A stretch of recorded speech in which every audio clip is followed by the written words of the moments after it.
It happens in seconds. Moms and dads, you know that feeling. Your child gets lost in a store, maybe just wanders off for a second or two. Your heart stops, though. Panic sets in, and you think the worst. It's happened to most of us, but what if you had a secret weapon, an extra layer of safety, so to speak? How far would you go to keep your children secure? Would you be willing to microchip them? Experts tell us the technology already exists.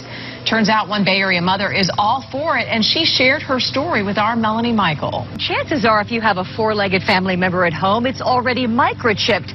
And if the technology exists to save Fido in an emergency, what about microchipping your child? I want my son back. We've seen it in movies. This is my daughter. Over and over again, children gone missing. Stephanie's teenage daughter is a special needs child, prone to wander off and trust strangers. For that very reason, Stephanie wholeheartedly welcomes microchipping a child.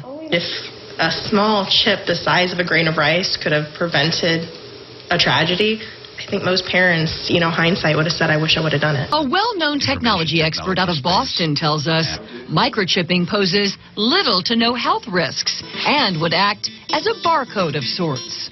Without question, it could save a life. And it's the size of a grain of rice, very, very small. And the expert that we spoke with actually tells us that barcodes were introduced in the late 1960s, and back then people thought, this is way too invasive and too weird, and now barcodes are so commonplace that we don't even think about them anymore. The expert tells us this will happen sooner rather than later.